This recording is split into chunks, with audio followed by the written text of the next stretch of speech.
Mr. Speaker, will you please call the House to order? The bill is passed. We'd like to get a budget that represents the interests of the people who are standing here with me now. To be part of the struggle to achieve a better society for all.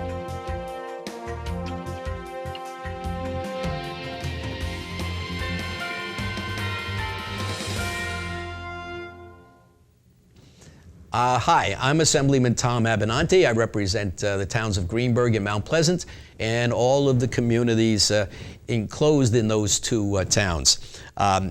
This is Assembly Update. Today my guest is Blair Horner, who is with NYPIRG, New York Public Interest Research Group. This is one of a series of conversations that we're having. We've already had a conversation on ethics. We've had a conversation on the climate crisis. Today we're going to talk about education, post-secondary education, higher education.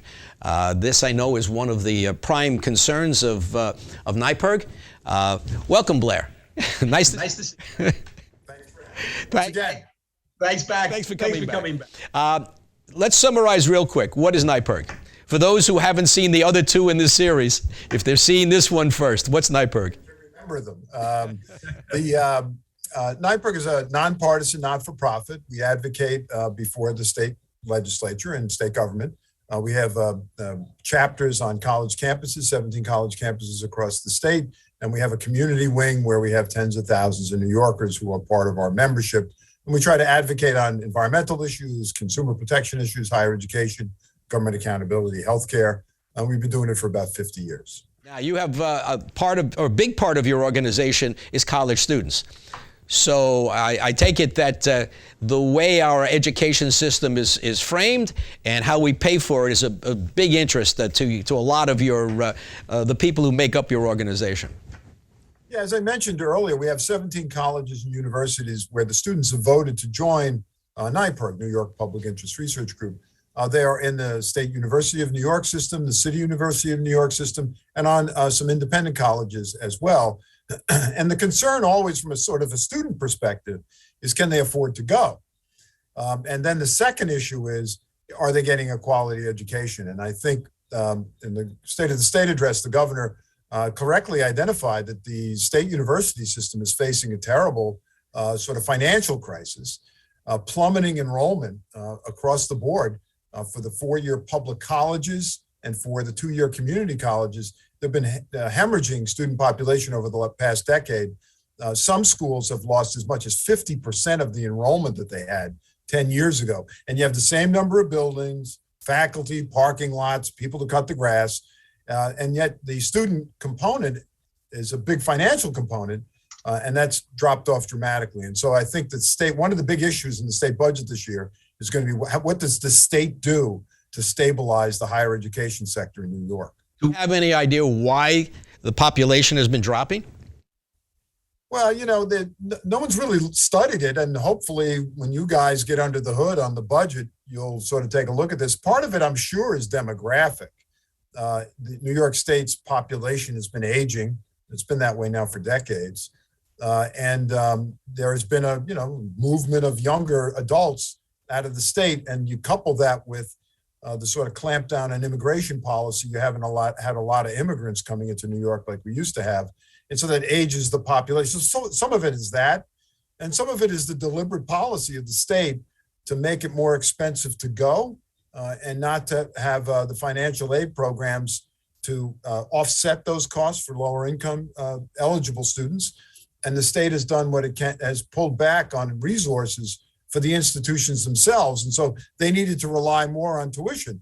And so the reliance on the student side of it, at the same time as the student populations are dropping, has caused what is increasingly a serious financial crisis. Yeah, I'm very concerned that we're not properly educating our young people. When I went to school, we had civics classes. We were talking about what government was and does, and there was less emphasis on preparing somebody for a job. We seem to now have shifted, as a result of the policies of the previous governor, to a job preparation program. Now, there's a place for that. I think our community colleges are well equipped to do that. But I'm also concerned that we're not educating people to be good members of our community. It's just how to get a job.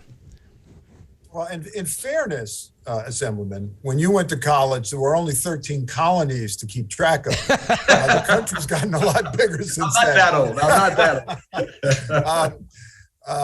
I think you're right. I think when former President Obama had a task force that looked at the issue of sort of civic education in higher education, and pointed out that there needed to be more programs designed to give young adults the sort of civic experience that you need to develop in order to be sort of cognizant of what's happening in society. I mean, younger adults tend to be the majority population found in colleges and universities, and they're the newest members of the voting groups. And they often don't know what's going on. They don't know, for example, that even though in New York you have a constitutional right to vote, you don't automatically get registered. You have to go out and do it yourself. And so there are obstacles. Colleges could do more.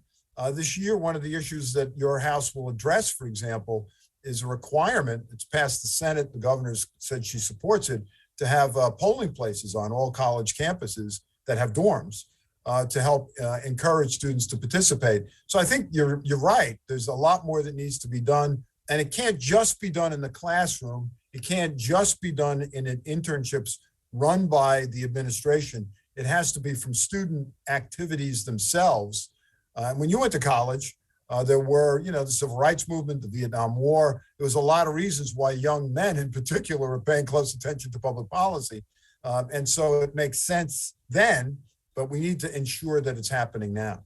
Yeah, I will tell you. I have on occasion been an adjunct professor at one of our colleges, or I've given visiting lectures on behalf of some of the other people that I know who are political science professors. And I've been shocked to walk into a room and have conversations with students and find out how little they know. I mean, when you're trying to give a basic political science class, you assume that the students know some basic things about government. And it turns out that the class has to be a civics class, not a political science class. I remember one student saying to me, we were talking about the United States Supreme Court. She said, when do we get to vote for the United States Supreme Court? And we all know that you vote for president, you vote for senators, you vote for congressmen, you don't vote for the Supreme Court. That's the Senate that does that. And with all of the conversation that's gone on about that and all of the hearings and all, there are still people who don't understand that. And that means that they are not as educated. There was Cy Sims, who used to have a store in my district, used to say, our educated consumers are our best customers. And I feel it's the same way. We need educated citizens. They're our best constituents. And so we've got to find a way to get their attention and get them to understand what our democracy is all about.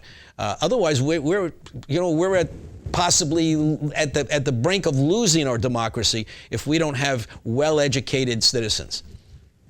Well, I couldn't agree with you more. In fairness to the college students in those classes, we do a lot of work in the community. There's a lot of people in the public that don't know how the government works either. And it's a serious problem because in a democracy, you rely on the citizen to know what's going on and then to give their informed consent to people like you to represent them. And how do you give informed consent if you're not informed? So it's a sort of a chicken and sort of egg type of thing, but the country has to do a better job because you just like if you rely on the ads on television to buy a car, you're not always going to get the best car. You have to sort of get under the hood and see how it works. It's the same thing in civics. If you don't know what's going on, it's easy to get bamboozled by shysters and propagandists and to end up in the positions that are based on the facts would be crazy positions to have. But we see it playing out in America. And a lot of that is due to the fact that people don't have sort of the basic understanding of how government works, how policies develop, and even basic science.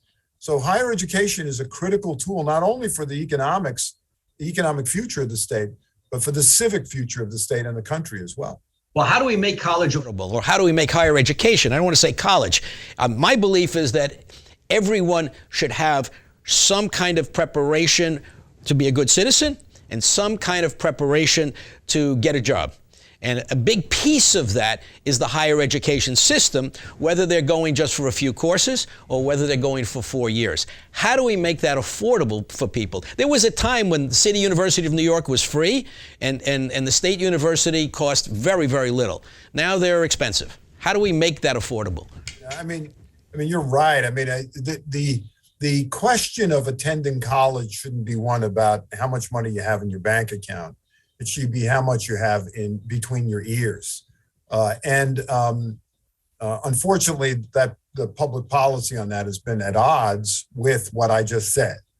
So the state has, you will have some opportunities. The state has a robust, something called a tuition assistance program, which offers financial aid based on, as an entitlement, based on income of the individual student. And it's pegged, or it used to be pegged, that the highest award under the tuition assistance program was pegged to the tuition that was charged at a public college. And that was severed under the former governor, Andrew Cuomo. They changed that system in place. So that you have in about a year, the 50th anniversary of that program coming up. And it's a great time. And now would be a great time to start discussing how do you modernize that to not only ensure that students have the resources to go to college, but to adapt to the new types of students, the non-traditional students, the ones that are not 18 to 22 years old, who still want to get the kinds of education you talked about, either in terms of their own, sort of intellectual experience or skills that they need to sort of function in a modern society. All of that stuff, I think, should be on the table. Finances are key, and the state is really going to be then the entity that has to make up the difference if college students are getting benefits, financial benefits, to go to college because they're poor or they're near poor. You see it coming from the federal government that'll help us here. If you recall, during the last presidential campaign, one of the issues that was raised by some of the candidates was, well, college education should be free. Higher education should be free. Are we going to see anything from the federal government that's going to make that easier for the state to reduce the cost of higher education for the students? Well, I mean, the president, when he ran, made a lot of promise that he was going to deal with student debt. I mean, student debt depends on where you go, of course, can be a big or small problem. But